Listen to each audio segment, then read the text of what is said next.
Ketika people power berhasil menggulingkan pemerintahan tirani, pemimpin people power umumnya tidak menjadi pengganti penguasa. Artinya, people power atau revolusi bukan untuk kepentingan pribadi tetapi demi kepentingan rakyat banyak. Sedangkan people power atau revolusi adalah upaya mengganti pemerintahan tirani, yaitu pemerintahan yang sewenang-wenang terhadap rakyatnya. Pemerintahan yang melanggar konstitusi dan kedaulatan rakyat. Pemerintah seperti ini tidak ada legitimasi di hadapan rakyat. Kalau pemerintah melanggar konstitusi dan bertindak melawan kepentingan rakyat, maka rakyat dapat dan wajib menggantinya sekalipun harus melalui jalan revolusi. Hal ini yang diartikan sebagai kedaulatan ada di tangan rakyat.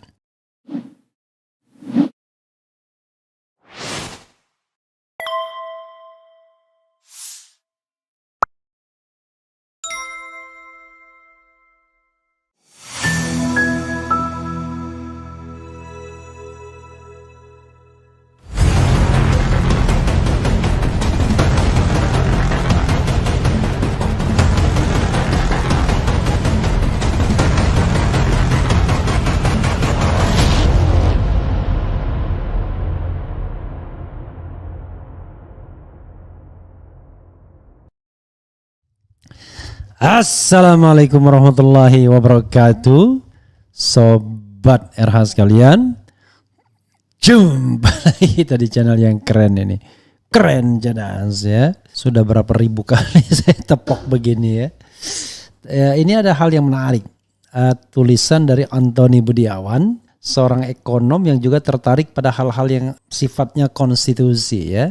Jadi dia banyak sekali mengemukakan konstitusi dan dia mengemukakan satu perspektif, nanti kita bacakan dan kita ulas, yaitu perbedaan antara people power dengan makar, ya. Revolusi sah melawan tirani. Kalau kita bicara mengenai raja alim, raja disembah, raja lalim, raja disanggah. Jadi itu juga ajaran yang pernah disampaikan Habib Hanif ya, jalan tengah ahlus sunnah. Itu memang harus taat kepada pemerintahan, tetapi sepanjang pemerintahan benar. Kalau tidak benar ya tentu harus diberikan warning ya, entah itu kritik atau lebih dari kritik. Itu soal lain. Tapi coba kita bacakan, menarik ya pendapat Antoni Budiawan ini. Perbedaan antara people power dan makar. rmol.id. Makar atau kudeta dapat diartikan merebut kekuasaan dari pemerintahan yang sah secara paksa. Seringkali melibatkan kekerasan senjata. Pemimpin kudeta biasanya akan menjadi penguasa berikutnya.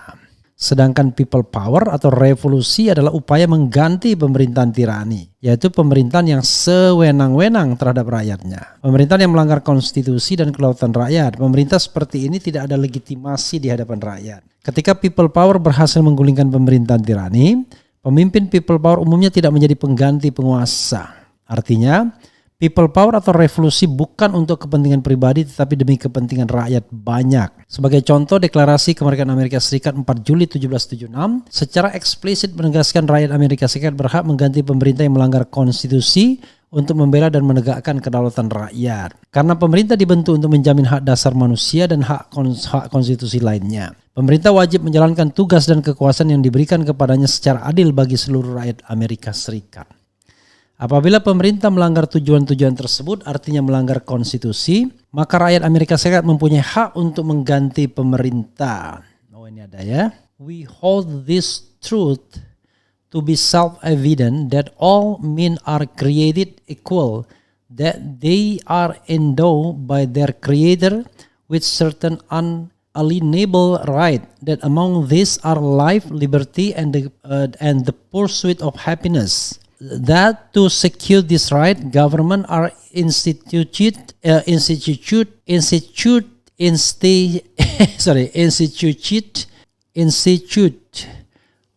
among men, deriving their just powers from the consent of the governed. That whenever any form of government becomes destructive of this end, it is the right of the people to alter or to abolish it and to institute new government, laying its foundation on such principle and organizing its power in such form as to themselves seem most likely to effect their safety and happiness. Jadi luar biasa ya.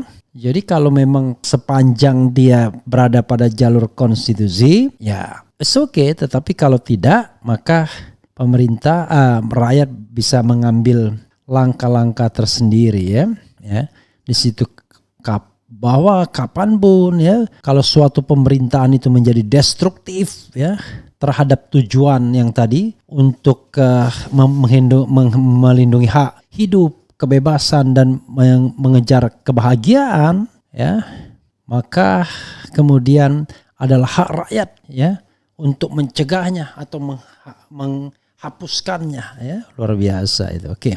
John Locke 1632-1704, filsuf terkemuka asal Inggris, juga menyatakan pemerintah dibentuk oleh rakyat dan harus senantiasa melaksanakan tugas dan kewajibannya sesuai konstitusi. Kalau pemerintah melanggar konstitusi dan bertindak melawan kepentingan rakyat, maka rakyat dapat dan wajib menggantinya sekalipun harus melalui jalan revolusi. Hal ini yang diartikan sebagai kedaulatan ada di tangan rakyat. Di Indonesia, pelanggaran konstitusi termasuk kategori pengkhianatan kepada negara, dan karena itu tidak memenuhi kriteria sebagai calon pejabat negara, khususnya calon presiden atau wakil presiden. Hal ini dituangkan dalam pasal 169 Undang-Undang 7 2017 tentang pemilihan umum. Pasal 169 mengatur kriteria atau persyaratan untuk menjadi presiden dan wakil presiden Indonesia. Huruf D berbunyi tidak pernah mengkhianati negara serta tidak pernah melakukan tindak pidana korupsi dan tidak pidana berat lainnya. Penjelasan pasal 169 huruf D mengatakan yang dimaksud dengan tidak pernah mengkhianati negara adalah serta tidak pernah melanggar Undang-Undang Dasar Negara Republik Indonesia tahun 1945. Luar biasa ya. Ini Denny Indrayana pernah meraise isu ini ya. Jadi secara otomatis pelanggar konstitusi tidak bisa menjadi pejabat negara, tidak bisa menjadi presiden atau wakil presiden atau pejabat negara lainnya. Artinya pejabat publik yang melanggar konstitusi harus turun dari jabatan publik atau diturunkan secara paksa oleh rakyat sepanjang diperlukan. Menurut konstitusi Amerika Serikat atau menurut John Locke, people power atau revolusi melawan tirani pelanggar konstitusi adalah sah. Luar biasa. Managing Director Political Economy and Policy Studies PEPS. Jadi we hold this truth to be self-evident that all men are created equal, that they are endowed by their creator with certain unalienable right, that among these are life, liberty, and the pursuit of happiness. That to secure this right, government are instituted among men, deriving their just powers from the consent of the governed. That whenever any form of government becomes destructive of this end, it is the right of the people to alter or to abolish it and to institute new government. Bayangkan ya. Jadi bisa dia menghapuskan pemerintahan, menumbangkan pemerintahan yang ada dan membentuk pemerintahan yang baru ya. Yang meletakkan dasarnya kepada prinsip-prinsip yang sudah disebutkan dan mengorganizing its power in such form as to themselves seem most likely to effect their safety and happiness. Jadi sobat era sekalian, luar biasa ya. Indonesia juga mengatakan bahwa kekuasaan berada di tangan rakyat dan dilakukan sepenuhnya menurut Undang-Undang Dasar. Itu ya perbedaan prinsipil antara people power dan kemudian makar. Makar itu ya memang semata-mata ingin menjatuhkan pemerintah. Dan kadang-kadang pemerintah itu adalah pemerintah yang sah, pemerintah yang benar, pemerintah yang berada di jalan lurus yang baik, yang konstitusional, yang menjalankan tugas-tugas konstitusionalnya tetapi ingin dijatuhkan karena pemimpin makarnya ingin merebut kekuasaan. Nah, beda sama people power. People power itu adalah bertemunya hati nurani masyarakat kalau menurut saya ya. Karena pemimpinnya sudah melanggar konstitusi. Pemimpinnya sudah tidak amanah lagi, pemimpinnya sudah tidak mampu atau tidak cakap lagi dan lain sebagainya. Dan tidak mampu lagi melindungi hak-hak yang menjadi dasar bagi munculnya atau dideklarasikannya sebuah negara. Seperti tadi life, liberty, and pursuit happiness ya. Jadi karena mereka dianggap tidak mampu lagi melindungi hak hidup, harta benda, hak untuk mengejar kebahagiaan, maka sah bagi pemerintah, bagi rakyat untuk menumbangkan pemerintah seperti itu ya. Sekali lagi ada yang namanya moral legitimacy ya. Beda ya. Jadi ada legitimasi moralnya. Jadi moral legitimasinya ada. Ini tidak sembarangan. Oke, coba kita lihat ya.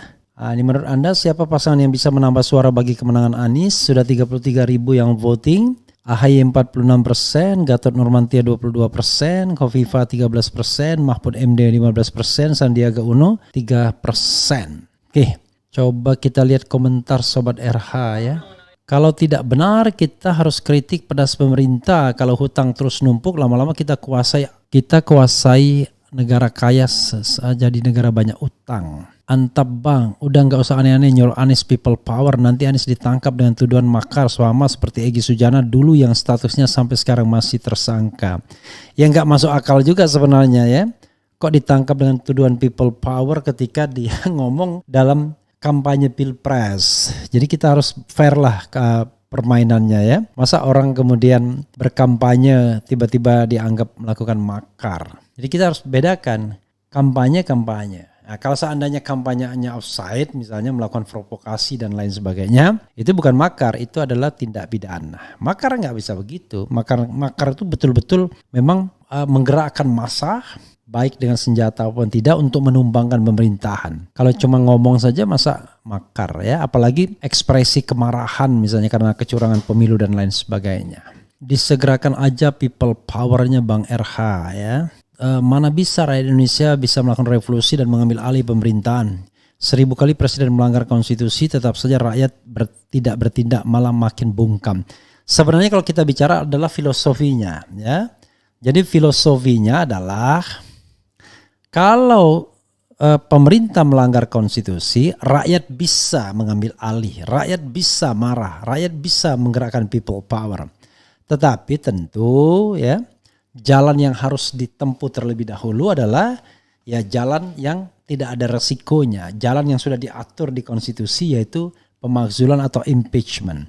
Tetapi kalau itu tidak bisa dilakukan lantaran semua kekuasaan dikuasai oleh semua cabang kekuasaan dikangkangi oleh penguasa yang tirani misalnya, ya tentu jangan salahkan kalau rakyat bergerak dengan hati nuraninya. Jadi saya sedang menceritakan gejala umum pemerintahan saja ya.